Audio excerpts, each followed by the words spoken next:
네, 이번 대선 결과는 향후 한미 관계에도 중요한 변수가 될 것으로 보이는 가운데 미국 백악관 반응도 한번 살펴보겠습니다. 강영구 특파원, 미국 백악관은 이번 대선 결과에 어떤 반응을 좀 보이고 있습니까? 네, 미국 백악관의 공식 반응은 아직 나오지 않았습니다.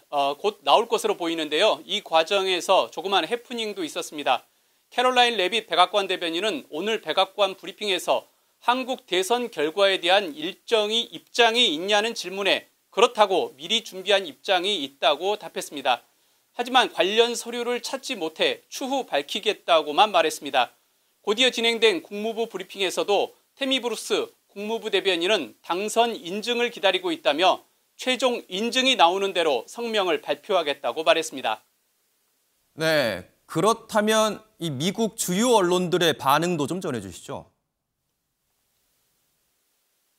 네, 미국 주요 언론들은 대선 이후 전개될 한미 관계에 주로 초점을 맞췄습니다. 뉴욕타임스는 이재명 대통령이 최근 수십 년간 가장 강력한 권력을 가진 한국 대통령이 될 것이라면서 트럼프 행정부와의 협상 등 취임부터 힘든 시기에 직면해 있다고 분석했습니다. 월스트리트 저널은 이재명 대통령이 중국과 미국 간 균형 외교를 원하고 있다면서 이 같은 변화가 트럼프 대통령의 중국 견제 정책을 복잡하게 만들 가능성이 있다고 분석했습니다. 그러면서도 이재명 대통령이 후보 시절 한미동맹 강화와 일본과의 협력 등 전임 정부의 외교 정책 기조를 일부 계승하겠다고 공약한 점을 소개했습니다. 네, 그렇다면 향후 한미 관계에 대한 전망도 좀 전해주시죠.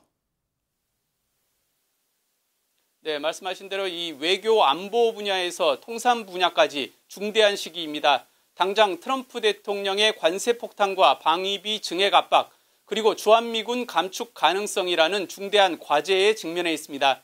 특히 미국은 중국 견제를 강화하며 한국을 향해서 미국과 중국 사이에 확실한 노선을 선택하도록 압박할 가능성이 큽니다. 또 무역 협상을 놓고도 미국 현지 시각으로 내일까지 모든 국가에게 최상의 제안을 제시하라고 요구한 상황입니다. 이에 따라 오늘 내일 중으로 있을 것으로 보이는 한미 정상 간의 첫 통화, 그리고 실제 두 정상이 마주하는 정상회담에 따라 향후 한미 관계 향방이 결정될 전망입니다. 지금까지 워싱턴에서 전해드렸습니다.